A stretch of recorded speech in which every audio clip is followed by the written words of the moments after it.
Bonjour à tous. Aujourd'hui, nous allons traiter d'un sujet qui me tient fort à cœur parce que je le trouve fondamental.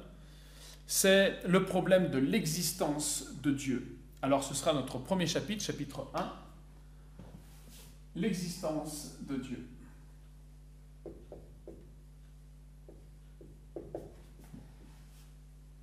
L'existence de Dieu. Et commençons par une courte introduction, une petite introduction, pour balayer les raisons du cours, les objectifs du cours et la force de la démonstration. Donc, introduction.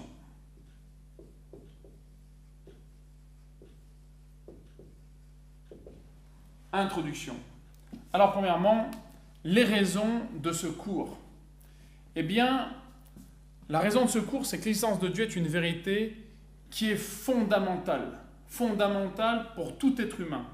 Non seulement pour les croyants, puisque c'est sur elle que repose la foi, mais pour tout être humain dans ce monde, car selon que Dieu existe ou non, selon que j'y crois ou n'y crois pas, eh bien, ma conduite sera profondément différente, ma vie en sera radicalement bouleversée.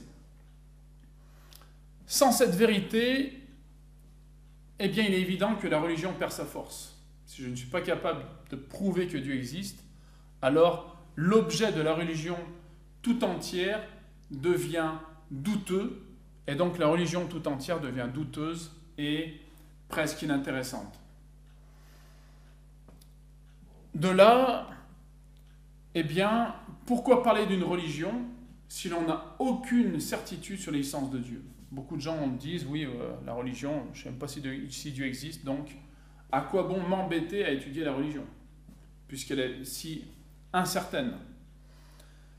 Voyons maintenant les objectifs du cours. Eh bien, premier objectif, montrer à l'homme que cette vérité, Dieu existe, est essentielle à son bonheur. Et cette vérité, eh bien, reconnaissons qu'elle a été détruite par l'athéisme dogmatique enseigné depuis maintenant près d'un siècle dans les écoles françaises. Elle est enseignée de manière passive par le fait que la République française, eh bien, ne reconnaît pas l'existence de Dieu. Au-dessus des présidents, il n'y a pas de Dieu. Donc nous vivons dans des États laïques sans Dieu.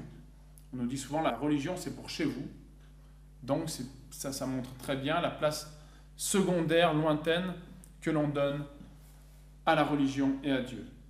Deuxième objectif de ce cours, eh bien, c'est de montrer que les religions polythéistes, que ce soit l'hindouisme, le paganisme, l'animisme ou toutes ces autres religions polythéistes, eh bien, se trompent fondamentalement, puisque nous verrons durant ce cours, eh bien, que Dieu existe et qu'il est unique, qu'il n'y en a pas deux, chose que nous allons prouver.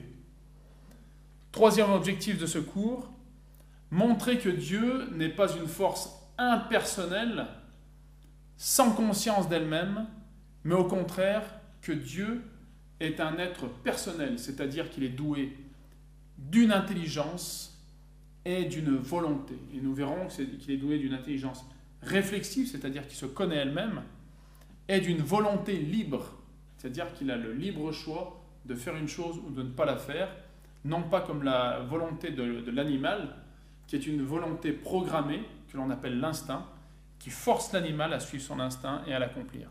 Nous verrons que cette cause première, eh bien, que ce Dieu est un Dieu personnel, donc doué d'intelligence et de volonté. Cela sera très important pour la suite, lorsque nous parlerons de la religion et de la place de Dieu dans la religion. Enfin, troisième point dans cette introduction, la force de la démonstration que je vous propose aujourd'hui. Voyez qu'alors que la plupart des démonstrations que l'on nous fait à l'école ou ailleurs reposent sur des connaissances préalables nécessaires et bien souvent invérifiables ou peu accessibles au commun des mortels, eh bien, au contraire, celle de l'existence de Dieu, celle que je vous propose aujourd'hui, repose sur une connaissance que tout le monde possède, que tout le monde peut vérifier, immédiatement et par soi-même. Vous voyez, la force, tout le monde peut la faire, où qu'il soit, quel que soit son niveau d'étude. Cette vérité, cette démonstration n'est tributaire d'aucune connaissance préalable, qu'elle soit historique, archéologique, scientifique ou autre, puisqu'elle part d'un seul constat, un constat est donc une évidence, j'existe. Voilà, j'existe. Voilà la vérité à partir de laquelle nous allons construire notre démonstration. J'existe et je n'ai pas toujours existé. Un jour, j'ai reçu l'existence, j'ai reçu l'être. Et donc, j'en conclus que je suis un être qui a reçu l'existence. C'est une vérité infaillible, évidente pour tous. Et vous le savez, l'évidence n'a pas besoin d'être démontrée, il suffit de la constater. Or, je constate que j'existe, que je n'ai pas toujours existé, que j'ai donc reçu l'existence. Et à partir de là, nous allons pouvoir, en remontant justement vers les causes de cette existence, nous allons pouvoir bâtir un raisonnement qui nous conduira à l'existence de Dieu. Voilà, c'est la fin de cette petite introduction. J'espère qu'elle vous donne envie d'en connaître un peu plus.